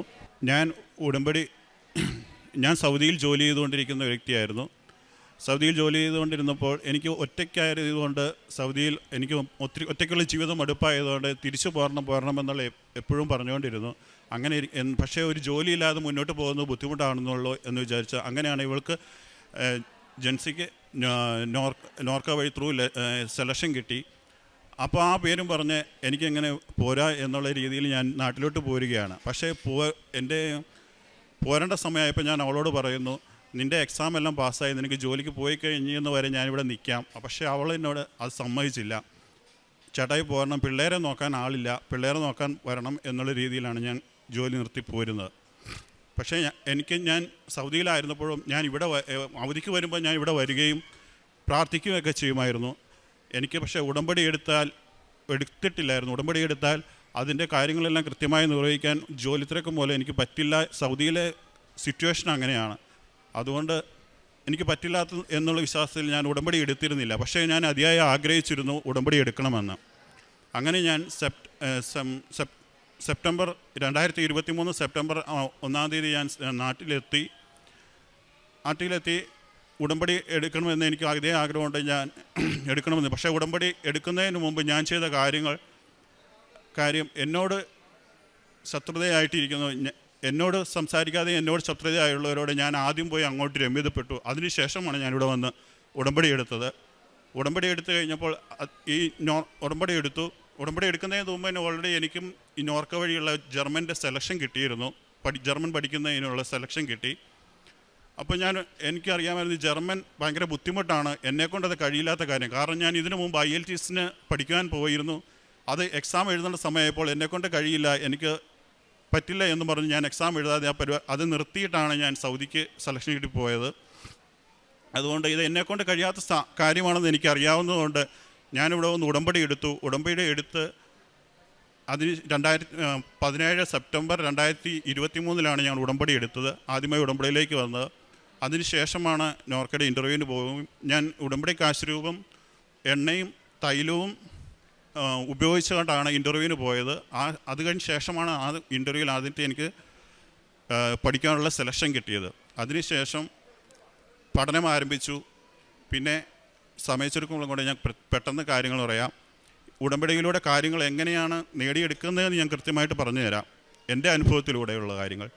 പിന്നെ എനിക്ക് ആദ്യത്തെ അനുഭവം, മാതാവിനോട് ഉള്ള അനുഭവം, എനിക്ക് പ്രത്യേക അനുഭവം ഉണ്ട്. സാമീപ്യം മനസ്സിലായത്, ഞങ്ങൾ ഹോസ്റ്റലിൽ പഠിക്കുന്ന കൊച്ചിയിലാണ് ഞങ്ങൾ പഠിച്ചുകൊണ്ടിരുന്നത്. കൊച്ചിയിൽ നിന്ന് ഗോയിത്ത സെൻറ്ററിലാണ് ഞങ്ങൾ പഠിച്ചുകൊണ്ടിരുന്നത്. അവിടെ പഠിക്കുമ്പോൾ ഞങ്ങൾ പുറത്ത് ഹോസ്റ്റലെടുത്ത് കൂട്ടുകാർ കൂടിയാണ് താമസിച്ചിരുന്നത്. അപ്പോൾ ഞങ്ങൾ ഹോസ്റ്റൽ പഠിപ്പിക്കുന്ന സെൻറ്ററിൽ നിന്നും ദൂരെയാണ്, തൈക്കൂടം എന്ന് പറഞ്ഞ സ്ഥലത്താണ്. അവിടെ ഇപ്പോൾ ഞങ്ങൾ മെട്രോ കയറി പോകണം. അക്കോമഡേഷൻ കോസ്റ്റ് റെൻറ്റ് കുറവായിരുന്നു, അതുകൊണ്ടാണ് അവിടെ താമസിച്ചിരുന്നത്. കുറച്ച് കാലം കഴിഞ്ഞപ്പോൾ കൂട്ടത്തിലുള്ളവർ ട്യൂട്ടോറിയലിൻ്റെ ഗോയിത്ത സെൻറ്ററിൻ്റെ അടുത്തുള്ള ഹോസ്റ്റലിലേക്ക് മാറുകയും, അപ്പം ഞാൻ ഒറ്റയ്ക്കായി. എനിക്ക് അവിടെ റെൻറ്റ് കൂടുതലാണ്. അപ്പോൾ എനിക്ക് സാമ്പത്തിക ബുദ്ധിമുട്ടുള്ളതുകൊണ്ട് കൊണ്ട് എനിക്ക് പറ്റില്ല എന്ന് പറഞ്ഞു. അപ്പം ഞാൻ അന്ന് അവിടെ ഹോസ്റ്റലിൽ നിന്ന് ഇറങ്ങേണ്ട അവസാന ദിവസം ഞാൻ പിന്നെ അടുത്തൊന്നും എനിക്ക് ഹോസ്റ്റലിൽ കിട്ടുന്നില്ലായിരുന്നു. അപ്പോൾ ഞാൻ അന്നത്തെ ദിവസം പ്രത്യക്ഷ പ്രാർത്ഥനയിൽ ഞാൻ അമ്മയോട് ഇങ്ങനെ പറഞ്ഞു, അമ്മ, എനിക്ക് വീട്ടിൽ പോയി വരുന്നതിന് എനിക്ക് ബുദ്ധിമുട്ടൊന്നുമില്ല, പക്ഷേ വീട്ടിൽ പോയി വരുമ്പോൾ എനിക്ക് കുർബാനയ്ക്ക് പോകാൻ പറ്റത്തില്ല, കുർബാനയ്ക്ക് വിടാൻ പറ്റത്തില്ല. അതുകൊണ്ട് അതാണ് എൻ്റെ ഏറ്റവും ബുദ്ധിമുട്ട്. എനിക്ക് അടുത്തുള്ള ഹോസ്റ്റലാണെങ്കിൽ ഹോസ്റ്റലിൽ നിൽക്കുമ്പോൾ എനിക്ക് കുർബാനയ്ക്ക് പോകാം, അത് കഴിഞ്ഞ് ക്ലാസ്സിന് പോകാൻ പറ്റും എന്ന് പറഞ്ഞു. അന്ന് ഞാൻ ഹോസ്റ്റലിൽ വെക്കേറ്റ് ചെയ്തുകൊണ്ട് എൻ്റെ ബാഗും തുണിയും എല്ലാം എടുത്തുകൊണ്ടാണ് ഞാൻ ക്ലാസ്സിന് പോകുന്നത്. അന്ന് ക്ലാസ്സിന് പോകുമ്പോൾ അന്ന് അപ്രതീക്ഷിതമായി രാവിലെയും വൈകുന്നേരവും ഞങ്ങൾക്ക് ക്ലാസ് ഉണ്ടായിരുന്നു. അപ്പോൾ എനിക്ക് ഫുഡ് കഴിക്കാൻ ഇല്ലായിരുന്നുണ്ട്. അപ്പോൾ എൻ്റെ കൂട്ടുകാർ ഓൾറെഡി ഹോസ്റ്റലിൽ മാറിയുകൊണ്ട് അവർ പറഞ്ഞു അവിടുത്തെ പോയി ഫുഡ് കഴിക്കാമെന്ന് പറഞ്ഞ് അവരുടെ കൂടെ പോയി ഞാൻ ഫുഡ് കഴിക്കുന്നത്. അവിടെ ഫുഡ് കഴിച്ചിറങ്ങിയപ്പോൾ തൊട്ടടുത്തൊരു ഹോസ്റ്റലിൽ ഉണ്ടായിരുന്നു. അവിടെ ചുമ്മാ ചോദിച്ചപ്പോൾ അവർ പറഞ്ഞു, നിനക്കിവിടെ അവിടെ റൂം വേക്കൻ്റാണ്, അവിടെ നിനക്ക് താമസിക്കാം, അവിടെ ഒരു മുറിയിൽ 6 പേരാണ്, പക്ഷേ ആ റൂം ഫുള്ള് വേക്കൻ്റാണ്, നീ വന്നോളാൻ പറഞ്ഞു. പിറ്റേ ദിവസം തന്നെ അതാണ് എൻ്റെ ആദ്യത്തെ അനുഭവം. മാതാവിൻ്റെ സാമീപ്യം ഞാൻ തിരിച്ചറിഞ്ഞത്. അടുത്ത എൻ്റെ അനുഭവം എന്ന് പറയുന്നത്, ഡെയിലി ബ്രെഡ് എന്നും ഞാൻ കൂടുമായിരുന്നു. ഡെയിലി ബ്രെഡിൽ അച്ഛൻ സംസാരിക്കുന്ന വാക്കുകൾ, അച്ഛനിലൂടെ ദൈവം എന്നോട് സംസാരിക്കുന്ന പോലെയാണ്. എൻ്റെ കൃത്യമായ കാര്യങ്ങൾ എൻ്റെ ജീവിതത്തിൽ ഓരോ ദിവസവും സംസാരിക്കുന്ന, ഒന്നുമല്ലെങ്കിൽ അച്ഛൻ പറഞ്ഞു കഴിഞ്ഞാൽ ആ കാര്യം സംസാരിക്കും, അല്ലെങ്കിൽ എനിക്ക് സംഭവിച്ച കാര്യങ്ങളായിരിക്കും കൃത്യമായി അച്ഛൻ പറയുന്നത്. ആ അച്ഛൻ പറഞ്ഞുകൊണ്ടിരിക്കുന്നപ്പോൾ തന്നെ എനിക്ക് സംഭവിച്ച കാര്യം, അത് ഞാൻ ഒരു എക്സാം എഴുതിയ തിരുവനന്തപുരത്താണ്. അവിടുന്ന് ഞാൻ പാസ്സായ എക്സാം സർട്ടിഫിക്കറ്റ് വാങ്ങിക്കാൻ പോകുമ്പോൾ ഞാൻ ട്രെയിനാണ് പോകുന്നത്. പിറവൻ റോട്ടിൽ നിന്നാണ് ട്രെയിൻ കയറി തിരുവനന്തപുരത്തിന് പോകുന്നത്. അപ്പോൾ മോനിപ്പള്ളിയിൽ നിന്ന് ഞാൻ സ്കൂട്ടറിനാണ് പോകുന്നത്. ആ പോകുന്ന വഴി ഹിന്ദുസ്ഥാൻ ന്യൂസ് പ്രിൻ്റ് ലിമിറ്റിൻ്റെ അടുത്തൂടെ, അവിടുത്തെ ദുർഘടമായ ഒരു വഴിയാണ്. അന്നത്തെ ദിവസത്തെ പ്രയറിൽ അച്ഛൻ പറയുന്നത്, അന്ന് ഞാൻ പോകുന്ന ദിവസം ഭയങ്കര മഴയായിരുന്നു. അപ്പോൾ എനിക്ക് ഫ്രണ്ടിലുള്ളതൊന്നും കാണാനും കൃത്യമായിട്ടൊന്നും കാണുന്നില്ല. അന്ന് ഞാൻ പെട്ടെന്ന് ഒരു കുഴിയിലേക്ക് സ്കൂട്ടർ വീണത് ഞാൻ മറിഞ്ഞു. പക്ഷേ സ്കൂട്ടർ എങ്ങനെയാണ് സംഭവിച്ചെന്നിരിക്കുക, സ്കൂട്ടർ പെട്ടെന്ന് ഓഫായി. സ്കൂട്ടർ എൻ്റെ കാലിൻ്റെ രണ്ടിൻ്റെ ഇടയ്ക്കും മറിഞ്ഞു കിടന്നു. ഞാൻ കൃത്യമായി എഴുന്നേറ്റ് നിൽക്കാൻ, ഞാനൊന്നും വീഴുകയോ ഒന്നും ചെയ്തില്ല. അന്ന് ട്രെയിനിൽ കയറി കഴിഞ്ഞാണ് ഞാൻ ആ ഡെയിലി ബ്രെഡ് കാണുന്നത്, ഡെയിലി ബ്രെഡ് കൂടുന്നത്. ആ ഡെയിലി ബ്രെഡ് കൂടുമ്പോഴാണ് ഞാൻ കൃത്യമായിട്ട് അച്ഛൻ ഈ കാര്യം സംസാരിക്കുന്നതായിട്ട് എനിക്ക് അന്നത്തെ അച്ഛൻ്റെ ടോക്ക് ഇത് തന്നെയായിരുന്നു. യാത്രയും ട്രാഫിക് ബ്ലോക്കും കുണ്ടും കുഴിയും നിറഞ്ഞ റോഡിലൂടെ യാത്ര ചെയ്യുന്നവർക്ക് ഉണ്ടാകുന്ന ബുദ്ധിമുട്ട് കാര്യങ്ങളെക്കുറിച്ചായിരുന്നു പറയുന്നത്. പിന്നെയുള്ളത് എൻ്റെ എക്സാം, ഞാൻ ജന്മ എക്സാം 6 പ്രാവശ്യം എഴുതി. 4 മൊഡ്യൂൾ 6 പ്രാവശ്യമായിട്ടാണ് എഴുതിയത്. ഓരോ എക്സാമിൽ എനിക്ക് എക്സാം എഴുതുമ്പോഴും ഓരോ മൊഡ്യൂളാണ് എനിക്ക് കിട്ടിക്കൊണ്ടിരുന്നത്. ആദ്യത്തെ അറ്റംപ്റ്റിൽ ഒരു മൊഡ്യൂൾ കിട്ടി. ആ മൊഡ്യൂളിൽ ഉണ്ടായത്, ഞാനിപ്പോഴും പ്രാർത്ഥിക്കുക, എനിക്ക് സ്പീക്കിംഗ്, എനിക്ക് മറ്റുള്ളവരെ അഭിമുഖീകരിക്കുക എന്നുള്ളതായിരുന്നു എനിക്കൊരു ഏറ്റവും വലിയ പ്രശ്നം. അപ്പോൾ ഞാൻ പ്രാർത്ഥിക്കുമായിരുന്നു, അമ്മയെ ഈ സ്പീക്കിങ്ങിന് വരുമ്പോൾ അമ്മയുടെ സാന്നിധ്യം കൃത്യമായിട്ട് പ്രകടമാക്കണമേ എന്നുള്ളത് ഞാൻ അകത്ത് സ്പീക്കിങ്ങിന് കയറുമ്പോൾ, അകത്ത് കയറി കഴിഞ്ഞപ്പോൾ എൻ്റെ എക്സാമിനറായിട്ട് വരുന്ന മാഡത്തിൻ്റെ പേര് മേരിക്കുട്ടി എന്നായിരുന്നു. അപ്പം എനിക്ക് ഉറപ്പായി, എനിക്ക് കോൺഫിഡൻസ് പ്രതീക്ഷിച്ചു. അമ്മ തന്നെയാണ് വന്നിരിക്കുന്നത് എന്നുള്ളൊരു ഇതിൽ ഞാൻ സംസാരിച്ചു. നല്ലവണ്ണം ഞാൻ പെർഫോം ചെയ്തു. ആ പെർഫോമൻസ് കഴിഞ്ഞപ്പോൾ എനിക്ക് ഉറപ്പായിരുന്നു ഞാൻ എക്സാം പാസ്സാവുന്നു. ആ എക്സാം ഞാൻ പാസ്സായി. പിന്നെ അടുത്ത എക്സാം എന്ന് പറയുന്നത് റൈറ്റിങ്ങിൽ, അടുത്ത ചാൻസിൽ എനിക്ക് റൈറ്റിംഗ് കിട്ടിയത്. റൈറ്റിംഗ് എക്സാം എഴുതുമ്പോൾ എനിക്ക് ആ ക്വസ്റ്റ്യൻ വായിച്ചിട്ട് എനിക്കൊന്നും മനസ്സിലായി. ഞാൻ ചുറ്റും പുറം നോക്കുമ്പോൾ എല്ലാവരും നന്നായിട്ട് കൃത്യമായി എഴുതിക്കൊണ്ടിരിക്കുന്നു, എനിക്ക് മാത്രം ഒന്നും എഴുതാൻ പറ്റുന്നില്ല. അപ്പോൾ എനിക്ക് സങ്കടം വന്നു, ശരിക്കും സങ്കടം വന്നു. പെട്ടെന്ന് ഞാൻ അന്ന് എനിക്ക് എൻ്റെ കൊന്തയിലാണ് ഞാൻ ഉടമ്പടി കാശുരൂപം ഇട്ടിരുന്നത്. ആ ഉടമ്പടി കാശുരൂപത്തിൽ ഞാൻ മുറുകെ പിടിച്ചിരുന്ന് ഞാൻ കണ്ണടച്ചിരുന്ന് കരഞ്ഞു. പിന്നെ എനിക്ക് എന്താ സംഭവിച്ചെന്നറിയാം, ഞാനും കൃത്യമായിട്ട് എഴുതിക്കൊണ്ടിരുന്നു. എനിക്ക് കൃത്യമായി എന്താ എഴുതുന്നതെന്ന് പോലും എനിക്കറിയാൻ പാടില്ല. എല്ലാ ക്വസ്റ്റ്യനും ഉത്തരം ഞാൻ എഴുതി. അങ്ങനെ ആ എക്സാമിൽ ഞാൻ കൃത്യമായിട്ട് എനിക്ക് ഞാൻ പാസ്സാവുകയും ചെയ്തു. പിന്നെയുള്ള അടുത്ത 2 മൊഡ്യൂളും കൂടി ഉണ്ടായിരുന്നു എനിക്ക് കിട്ടാൻ. അടുത്ത മൊഡ്യൂൾ എല്ലാവരും, എൻ്റെ ഫ്രണ്ട്സ് എല്ലാവരും, ഞാൻ ഓരോ എക്സാമിനും എഴുതുമ്പോഴും ഉടമ്പടി തൈലവും ഉപ്പും ഇട്ട് കൃത്യമായി വിശ്വാസ പ്രമാണം ചൊല്ലി ഉടമ്പടി തൈലവും ഉപ്പും ഇട്ടിട്ടാണ് പ്രാർത്ഥിച്ചിട്ടാണ് എക്സാം പേപ്പർ എക്സാമിനറിന് തിരിച്ചു കൊടുക്കുക. പിന്നെ അടുത്ത എക്സാമിൽ എല്ലാവരും, അതിൻ്റെ കൂട്ടത്തിൽ ഇവളും എക്സാം എഴുതുന്നുണ്ട്. ഇവൾക്ക് ഓൾറെഡി 3 മൊഡ്യൂൾ കിട്ടി, ജോലിയിലെ സെലക്ഷനായി. പിന്നെ അടുത്ത എക്സാം 1 മൊഡ്യൂൾ കിട്ടാനാണ് ഇങ്ങനെ നിൽക്കുന്നത്. അപ്പം എല്ലാവരും, എൻ്റെ ഫ്രണ്ട്സ് എല്ലാവരും കൊൽക്കത്തയിൽ ഡേറ്റ് എടുക്കുന്നുണ്ടെന്ന് പറഞ്ഞു. എന്നോടും ചോദിച്ചു ഡേറ്റ് എടുക്കാൻ പറഞ്ഞു. അപ്പോൾ എനിക്ക് സാമ്പത്തിക ബുദ്ധിമുട്ടുള്ളതുകൊണ്ട് 2 പേര് കൊൽക്കത്തയ്ക്ക് പോയി എഴുതുക. എക്സാമിന് ഓൾറെഡി നല്ല ഫീസാണ്. അപ്പം ഞാൻ ജെൻസിയോട് പറഞ്ഞു, നീ പോയി എഴുത്, നിനക്കൊരു മൊഡ്യൂളല്ലേ ഉള്ളൂ, ഇനി ഞാൻ എന്തായാലും ഇതിനകത്ത് ഞാനിത് സ്റ്റോപ്പ് ചെയ്യുക, ഞാൻ ഇതുമായിട്ട് പോകാൻ ബുദ്ധിമുട്ടാണ്, പിന്നെ ഞാനിതൊന്ന് പിൻവാങ്ങാം, നീ ഇനി പാസ്സാവുകയാണെങ്കിൽ പാസ്സായി നീ പോയി കഴിഞ്ഞ് ബാക്കി ഞാൻ മുന്നോട്ട് കണ്ടിന്യൂ ചെയ്യാമെന്ന് പറഞ്ഞു. അങ്ങനെ ഞാൻ ഡേറ്റ് എടുക്കുന്നില്ല. പക്ഷേ എല്ലാവരും എന്നോട് നിർബന്ധിച്ചു, നീ 2 ഒരെണ്ണമെങ്കിലും നിർബന്ധിച്ചു. പക്ഷേ ഞാൻ പറഞ്ഞു, ഞാൻ എടുക്കത്തില്ല, ഞാൻ വരത്തില്ല, ഇവൾ പോയി എഴുതട്ടെ, ഇവൾക്ക് കിട്ടട്ടെ, എന്നിട്ട് നിൽക്കാമെന്ന്. പക്ഷേ ഇപ്പോൾ ഇവൾ എന്നോട് പറഞ്ഞു, ചേട്ടായി ഒരെണ്ണമെങ്കിലും എടുക്കുക, ഞാൻ ഒറ്റയ്ക്ക് എങ്ങനെയാണ് പോകുന്നത് എന്ന് പറഞ്ഞു. എന്നിട്ട് ഞാൻ സമ്മതിച്ചില്ല. പക്ഷേ പെട്ടെന്ന് എനിക്ക് മനസ്സിൽ ആരോ സംസാരിക്കുന്ന പോലെ തോന്നുന്നു, നിനക്ക് ഓരോ എക്സാം എഴുതുമ്പോഴും ഓരോന്നിലല്ലേ നീ പാസ്സാകുന്നത്, നീ ഒരു കാര്യം ചെയ്യേ, നീ ഏതെങ്കിലും ഒരെണ്ണം എടുത്തിട്ട് നീ പോയി എഴുതും എന്നുള്ളത് എൻ്റെ ഉള്ളിൽ നിന്ന് പറയുന്ന പോലെ തോന്നി. ഒക്കെ അങ്ങനെ ആയപ്പോൾ ഞാൻ ഏറ്റവും കിട്ടാൻ ഏറ്റവും പാടുള്ള റീഡിംഗ് ആണ്. ആ എക്സാമിന് അത് തന്നെ ഞാൻ ഡേറ്റ് എടുത്തു. ഞാനും എക്സാമിന് പോകുന്ന സമയത്ത് ട്രെയിനാണ് പോകുന്നത്. ഞങ്ങൾ ലേറ്റായി. അപ്പം ഞങ്ങൾക്ക് ഓൾറെഡി ട്രെയിൻ മിസ്സാകുമെന്ന് ഞങ്ങൾക്ക് ഉറപ്പായി. ഞങ്ങൾക്ക് ഒരിക്കലും കോട്ടയത്ത് എത്താൻ പറ്റാതെ, ഞങ്ങൾ 7 മണിക്കത്തെ ട്രെയിൻ ഞങ്ങൾ 6:15 ആകുമ്പോൾ കോട്ടയത്ത് നിൽക്കുന്നുള്ളൂ, ഞങ്ങൾക്ക് ബസ് കിട്ടിയിട്ടില്ല. അപ്പോഴും ഞങ്ങൾ, ഇവളാണെങ്കിൽ ബസ് സ്റ്റോപ്പിലിരുന്ന് കൊന്ത ചൊല്ലി വിശ്വാസപ്രമാണം ചൊല്ലി, അവൾ അവിടെ ഇരുന്ന് കൊന്ത ചൊല്ലുകയാണ്. പിന്നെ ഞങ്ങളൊരു ബസ് വന്നു, ബസ്സിൽ പോകുന്ന വഴിക്ക് ട്രെയിൻ ഓൾറെഡി ലേറ്റാണെന്ന് മെസ്സേജ് കിട്ടി. എന്നാലും ഞങ്ങൾക്ക് ഞങ്ങൾ 7:15 ആകുമ്പോൾ അവിടെ ചെല്ലുമെന്ന് ഞങ്ങൾ ഒരിക്കലും വിശ്വസിച്ചില്ല. ഞങ്ങൾ 7:15 ചെന്നില്ല. 7:30 ആകുമ്പോഴാണ് ഞങ്ങൾ കോട്ടയത്ത് എത്തുന്നത്. കോട്ടയത്ത് എത്തുമ്പോഴും അറിയുന്നത് ട്രെയിൻ അവിടെ കോട്ടയത്ത് വന്നിട്ടില്ല. അപ്പോൾ ആ ട്രെയിൻ എനിക്ക് കിട്ടി. ഞങ്ങൾ ഒരിക്കലും ആ എക്സാം എഴുതാനോ ഞങ്ങൾക്ക് കൊൽക്കത്തയ്ക്ക് പോകാൻ പറ്റുമോ എന്ന് ഞങ്ങൾക്ക് ഒരിക്കലും വിശ്വാസമില്ലായിരുന്നു. പക്ഷേ ഞാൻ ആ ട്രെയിനിൽ കയറിയപ്പോൾ ഞാൻ ആദ്യം ഉള്ളോട് പറഞ്ഞു, ഞാൻ ഈ എക്സാമിന് പാസ്സായിട്ട് ഞാൻ എഴുതുന്നതിന് മുമ്പ് ഞാൻ പറഞ്ഞു ഞാനിത് പാസ്സാവും. കാരണം ഞാൻ ഇതിനു മുമ്പും ഇത് സാക്ഷ്യത്തിൽ കേട്ടിട്ടുണ്ട്, ട്രെയിൻ ലേറ്റാക്കുന്നു. അപ്പോൾ ഞങ്ങൾക്ക് വേണ്ടി ആ ട്രെയിൻ ലേറ്റാക്കിയതാണെന്ന് ഞങ്ങൾക്ക് വിശ്വസിച്ചു. ആ എക്സാമിൽ ഞാനത് പറഞ്ഞതുപോലെ തന്നെ ഞാൻ പാസ്സായി. റിസൾട്ട് വന്നപ്പോൾ ഞാൻ മാത്രം എല്ലാ ലേസനും പാസ്സായി, ബാക്കി എല്ലാവരും ലേസന് പാസ്സായില്ല. ബാക്കി എല്ലാവരും ബാക്കി മോഡ്യൂളിനൊക്കെ പാസ്സായി, ഞാൻ മാത്രം റീഡിങ്ങിന് പാസ്സായി. പിന്നീട് അടുത്ത എൻ്റെ സാക്ഷ്യം എന്ന് പറയുന്നത് എൻ്റെ ഇൻ്റർവ്യൂ ആണ്. എനിക്ക് ഇവൾക്ക് ഓൾറെഡി ഒരു ഹോസ്പിറ്റൽ സെലക്ഷൻ ആയതുകൊണ്ട് ഞാൻ ഓൾറെഡി റിക്വസ്റ്റ് ചെയ്തിട്ടുണ്ടായിരുന്നു ആ ഹോസ്പിറ്റലിലേക്ക് മാത്രം എനിക്ക് ഇൻ്റർവ്യൂ മതി, വേറെ ഇൻ്റർവ്യൂ എനിക്ക് ഇടണ്ടാന്ന്. അപ്പോൾ ഇവളുടെ ആ ഇൻ്റർവ്യൂ രണ്ടാമത് ഫെബ്രുവരി മാസത്തിലാണ് എനിക്ക് വന്നത്. ആ ഇൻ്റർവ്യൂ വന്നപ്പോൾ എൻ്റെ മെറിറ്റാണ്, എനിക്ക് കിട്ടുമെന്നുള്ളൊരു വിശ്വാസം എനിക്കുണ്ടായിരുന്നു. ഓൾറെഡി അതിന് ഇൻ്റർവ്യൂ മാത്രമേ ഞാൻ അറ്റൻഡ് ചെയ്യുന്നുള്ളൂ. പക്ഷേ ഇൻ്റർവ്യൂവിൽ ഞാൻ കൃത്യമായി പെർഫോം ചെയ്തു. എല്ലാവരും ഇൻ്റർവ്യൂവിന് മുമ്പ് പറഞ്ഞായിരുന്നു, അവരെ ഇൻ്റർവ്യൂ എടുക്കുന്നവരോട് നിൻ്റെ വൈഫിനെ ഇവിടെ കിട്ടിയിട്ടുണ്ട് എന്നുള്ളത് പറയണം എന്ന് പറഞ്ഞു. പക്ഷേ ഇൻ്റർവ്യൂ എടുക്കുന്ന സമയത്ത് എൻ്റെ മനസ്സിലിങ്ങനെ അമ്മയെ പറയുന്ന പോലെ തോന്നി, നീ ഉടമ്പടിയിലല്ലേ, ഉടമ്പടി എന്ന് പറഞ്ഞാൽ not by merit but by grace അല്ലേ. അപ്പോൾ ഞാൻ ഞാൻ അമ്മയോട് പറഞ്ഞു, അമ്മ ആഗ്രഹിക്കുന്നുണ്ടെങ്കിൽ മാത്രം എനിക്ക് ജോബ് മതി, എൻ്റെ ആഗ്രഹമല്ല.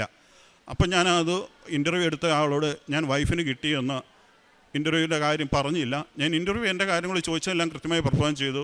ആക്ച്വലി റിസൾട്ട് വന്നപ്പോൾ എനിക്ക് ഇൻ്റർവ്യൂവിൽ ഞാൻ സെലക്ട് ആയില്ല. അപ്പോൾ എനിക്ക് ഭയങ്കര വിഷമമായി. ഞാൻ പ്രതീക്ഷിച്ച ഒരു കാര്യം എനിക്ക് കിട്ടില്ല. അപ്പം ഞാൻ അമ്മയോട് ഒത്തിരി സങ്കടം പറഞ്ഞു. അമ്മ എന്നെ ഉടമ്പടി എടുത്തില്ലേ, അമ്മ എന്നെ വിട്ട് കളഞ്ഞോ എന്ന് ഞാൻ ചോദിച്ചു സങ്കടപ്പെട്ടു. പക്ഷേ പെട്ടെന്ന് തന്നെ എൻ്റെ മനസ്സിൽ ഓർമ്മ വന്നു, ഞാൻ അമ്മയോട് അതിനു മുമ്പ് ഞാൻ വേറെ പ്രാർത്ഥിച്ചിട്ടുണ്ടായിരുന്നു. പ്രാർത്ഥനയിൽ പ്രത്യേകം പറഞ്ഞിട്ടുണ്ടായിരുന്നു ഞാൻ എൻ്റെ 4 മൊഡ്യൂളും പാസ്സായി കഴിഞ്ഞ് മാത്രമേ എനിക്ക് ഇൻ്റർവ്യൂ വരാവൂ എന്നുള്ളത്. അപ്പോൾ ഞാൻ 4ാമത്തെ മൊഡ്യൂൾ എഴുതി അതിൻ്റെ റിസൾട്ട് വരാതെ റിസൾട്ടിന് വേണ്ടി വെയിറ്റ് ചെയ്യുമായിരുന്നു. അപ്പം ഞാൻ അമ്മയോട് പറഞ്ഞു, എങ്ങനെയാണല്ലോ ഞാൻ ഇങ്ങനെ ഒരു പ്രാർത്ഥന ചെയ്തിട്ടുണ്ട്, അമ്മ ചിലപ്പോൾ അതായിരിക്കും കേട്ട്. എന്നാൽ അതുകൊണ്ട് ഞാൻ ഈ എക്സാമിൻ്റെ റിസൾട്ട് ഞാൻ ഉറപ്പായിട്ടും പാസ്സാവും ഞാൻ അവളോട് പറഞ്ഞു. ആ എക്സാമിൻ്റെ റിസൾട്ട് വന്ന് ഞാൻ ഉറപ്പായി റിസൾട്ടിന് പാസ്സായി. പിന്നെ അമ്മയോട് ഞാൻ എന്നും പ്രാർത്ഥിക്കാൻ തുടങ്ങി. ഞാൻ അമ്മയോട് പ്രാർത്ഥിച്ചു, അമ്മ എനിക്കിനി ജർമ്മനിക്ക് പോകണമെന്ന് ഓൾറെഡി ആഗ്രഹമില്ല. അമ്മയ്ക്കത് അറിയാവുന്ന കാര്യമാണ്. ഞാൻ ഇതിനു വേണ്ടി വന്നാലേ എനിക്ക് ഇന്ത്യയിൽ നാട്ടിൽ തന്നെ നിന്ന് ജോലി എന്തെങ്കിലും ചെയ്യണമെന്ന ആഗ്രഹത്തോടുകൂടി നാട്ടിൽ നിൽക്കണമെന്ന് ഓർത്ത് മാത്രം ജോലി കളഞ്ഞു വന്നതാണ്. ഇവൾ കയറിപ്പോയി കഴിഞ്ഞ് പോകുമല്ലോ എന്നുള്ള രീതിയിൽ വന്നതാണ്. എനിക്ക് ജർമ്മനിക്ക് പോകേണ്ട ആഗ്രഹമില്ല. പക്ഷേ എനിക്ക് വേണ്ടത് എൻ്റെ വൈഫ് സാക്ഷ്യം പറയുന്നതിനൊപ്പം കയറി നിന്ന് എനിക്ക് അവളുടെ കൂടെ നിന്ന് സാക്ഷ്യം പറയണം. അതിന് വേണ്ടി മാത്രം ഉള്ള കൃപ എനിക്ക് തന്നാൽ മതി എന്ന് എന്നും പ്രാർത്ഥിക്കാൻ തുടങ്ങി.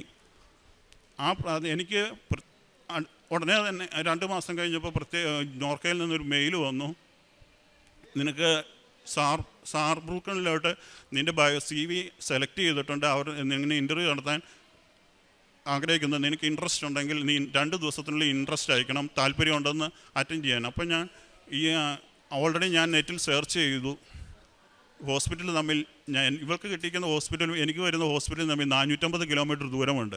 അപ്പം ഞാൻ ഇത് ഭയങ്കര ബുദ്ധിമുട്ടാവുള്ളൂ, ഞങ്ങൾ തമ്മിൽ വീണ്ടും അകന്ന് നിൽക്കുന്നു. അപ്പം ഞാൻ പിന്നെ അമ്മയോട് പ്രാർത്ഥിച്ചു. പക്ഷേ ഞാൻ ഈ മെയിൽ വരുമ്പോഴേ ഓൾറെഡി ഞാൻ വിശ്വസിച്ചിരുന്നു ഇത് അമ്മ എനിക്ക് വേണ്ടി കൊണ്ടുവരുന്ന ഒരു ജോബാണ്, ഇത് അമ്മ എനിക്ക് വേണ്ടി കൊണ്ടുവരുന്ന ഓൾറെഡി ഞാൻ വിശ്വസിച്ചിരുന്നു.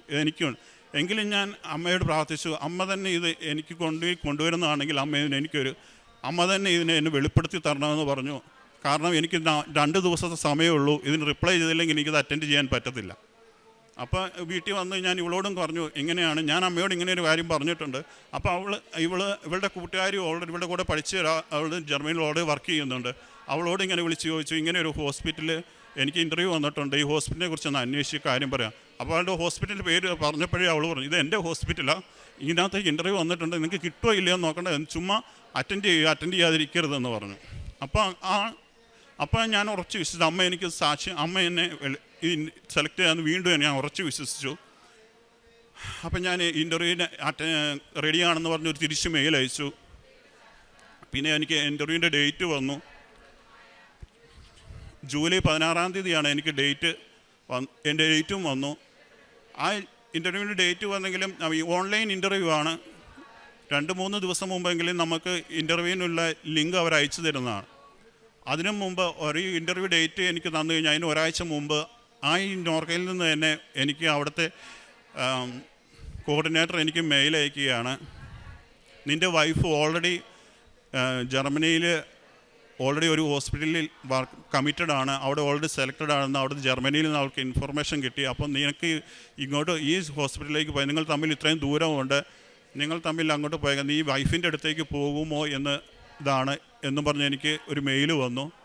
അപ്പം ഞാൻ ആ മെയിൽ വന്നപ്പോൾ ഞാൻ വീണ്ടും ശങ്കിച്ചു, ദൈവമേ എനിക്ക് ഇത്രയും അനുഗ്രഹം കൊണ്ട് തന്നിട്ട് ഇത് എനിക്ക് ഇൻ്റർവ്യൂ വരാതിരിക്കുമോ, ഇൻ്റർവ്യൂ എന്നെ അറ്റൻഡ് ചെയ്യിപ്പിക്കില്ലയോ എന്ന് ഞാൻ ഓർത്തു. എങ്കിലും ഞാൻ ഉറച്ച് വിശ്വാസം അമ്മയല്ലേ എടുത്തിരിക്കുന്നത്, അമ്മ കൊണ്ടുവന്ന ആ ജോബ് എനിക്ക് അമ്മ കൊണ്ടുവരും എന്നുള്ളത് വന്നു. പക്ഷേ എനിക്ക് എന്നും 2 ദിവസം തിങ്കളാഴ്ചയാണ് എനിക്ക് ഈ ഇൻ്റർവ്യൂ നടക്കുന്ന ദിവസം. ശനിയാഴ്ച ഞായറും നോർക്ക അവധിയാണ്. എനിക്ക് വെള്ളിയാഴ്ച വൈകുന്നേരം മെയിൽ കിട്ടിയാലേ എനിക്കത് അറ്റൻഡ് ചെയ്യാം. പക്ഷേ വെള്ളിയാഴ്ചയായിട്ടും എനിക്ക് മെയിൽ വന്നിട്ട് എനിക്ക് ശനിയാഴ്ചയാണ് പെട്ടെന്ന് എനിക്ക് മെയിലിൻ്റെ ലിങ്ക് വന്നു, ഇൻ്റർവ്യൂ അറ്റൻഡ് ചെയ്യാൻ ഉള്ള ലിങ്ക് വന്നു.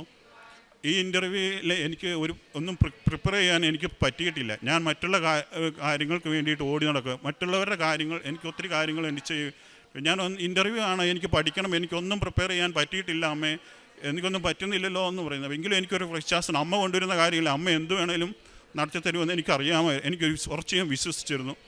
ആ ഇൻ്റർവ്യൂ അറ്റൻഡ് ചെയ്യുന്നത് എനിക്ക് ഇൻ്റർവ്യൂ ടൈം കിട്ടുന്നത് 2:30 തൊട്ട് 3:30 വരെയുള്ള ടൈമാണ്. ഇൻ്റർവ്യൂവിന് 1 മണിക്കൂർ മുമ്പ് നമ്മൾ ഇൻ്റർവ്യൂ ലിങ്കിൽ അവിടെ വെയിറ്റിംഗ് ലിസ്റ്റിൽ മെയിൽ തന്ന ലിങ്കിൽ വെയിറ്റിംഗ് ലിസ്റ്റിൽ ഉണ്ടായിരിക്കണം. കൃത്യം 2 മണിയായപ്പോൾ ഞാൻ 1:30 തൊട്ട് ഓൺലൈനിലുണ്ട്. പക്ഷേ 2 മണിയായപ്പോൾ പെട്ടെന്ന് എൻ്റെ നെറ്റെല്ലാം കട്ടായിപ്പോയി, ലിങ്ക് വരുന്നില്ല, ലിങ്കില്ല, എനിക്ക് കയറാൻ പറ്റില്ല. അപ്പോൾ എനിക്ക് തോന്നി എനിക്കൊരു ടെൻഷനായി, എനിക്ക് പറ്റുന്നില്ലല്ലോ, നെറ്റ് കിട്ടുന്നില്ല. അരമണിക്കൂറായിട്ടും എനിക്ക് നെറ്റ് വരുന്നില്ല. അന്ന് ജൂലൈ 16 അന്നത്തെ ദിവസമാണ് ജിയോയുടെ ഓൾ ഇന്ത്യ ലെവലിൽ ഇൻ്റർനെറ്റ് കട്ടായിപ്പോയൊരു ദിവസമാണ്. പെട്ടെന്ന് ഞാനിങ്ങനെ, പക്ഷേ ഞാൻ ഓൾറെഡി പെട്ടെന്ന് 3 മണിയായപ്പോൾ പെട്ടെന്ന് എൻ്റെ മൊബൈലിൽ നെറ്റ് വരുന്നു. അപ്പോൾ ഓൾറെഡി എല്ലാം ഇൻ്റർവ്യൂ എടുക്കുന്നവരും പെട്ടെന്ന് ഞാൻ കാണുന്ന അവരെയാണ്. അപ്പോൾ പെട്ടെന്ന് ഇൻ്റർവ്യൂവും എൻ്റെ കൂടെ ഇൻ്റർവ്യൂ അറ്റൻഡ് ചെയ്യേണ്ടവരല്ല ആ ഇൻ്റർവ്യൂവിൽ വന്നതും പോലും. എനിക്ക് അങ്ങനെ എന്നിട്ട് അവർ ഇൻ്റർവ്യൂവിൽ ഓൾറെഡി അവരെന്നോട് പറഞ്ഞു, ഇനി ആദ്യം സെൽഫ് ഇൻട്രൊഡക്ഷൻ ഒന്നും പറയേണ്ട കാര്യമില്ല, നിങ്ങളുടെ സമയം പോയി, ഓൾറെഡി അരമണിക്കൂർ കട്ടായി, ഇനി അരമണിക്കൂറുള്ളൂ, ഞങ്ങൾ തന്നെ ക്വസ്റ്റ്യൻ ചോദിക്കാം, അതിന് ഉത്തരം പറഞ്ഞാൽ മതി എന്നുള്ള രീതിയിൽ അവർ ഇൻ്റർവ്യൂ എടുത്തു. ഓൾറെഡി ഇൻ്റർവ്യൂവിൽ എന്നോട് ചോദിക്കുമ്പോൾ അവർ ആദ്യം എന്നോട് ചോദിച്ചത് എൻ്റെ എക്സ്പീരിയൻസ് ആണ്. എനിക്ക് 16 കൊല്ലത്തെ കണ്ടിന്യൂസ് എക്സ്പീരിയൻസ് ഉണ്ട്.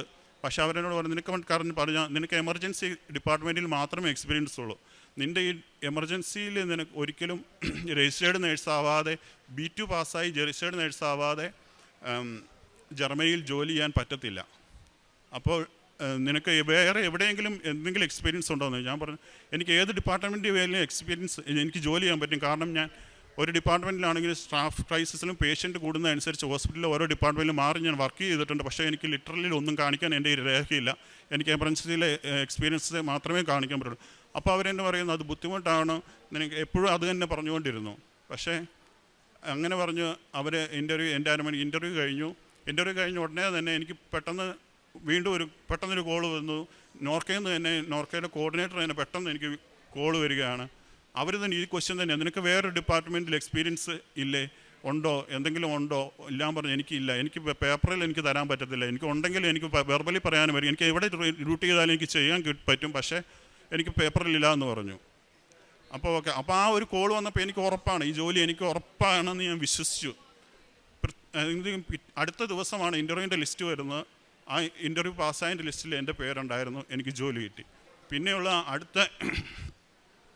പിന്നെ ഞാൻ എപ്പോഴും പ്രാർത്ഥിക്കുന്നത് എന്താ, എനിക്ക് എൻ്റെ വൈഫിൻ്റെ കൂടെ ഒന്ന് ഇവിടെ സാക്ഷ്യം പറയണം, അതിനുള്ള അപ്പോൾ എനിക്ക് അതിൻ്റെ അടുത്ത മാസം തന്നെ ജൂലൈ 16 തന്നെ അടുത്ത മാസം വിസയ്ക്ക് വേണ്ടി അപ്ലൈ ചെയ്യാൻ അവർ ഓൾറെഡി എല്ലാം പറയുന്നു. പക്ഷേ ഞാൻ വിസയ്ക്ക് അപ്ലൈ ചെയ്യുമ്പോൾ എനിക്കൊരു സ്ലോട്ട് കിട്ടുന്നില്ലായിരുന്നു. പിന്നെ അവർ തന്നെ നോർക്കയിൽ നിന്ന് ഇടപെട്ട് അവർ തന്നെ എനിക്ക് ഇൻ്റർവ്യൂവിൽ അപ്പോയിൻമെൻറ്റ് എടുത്തു തന്നു.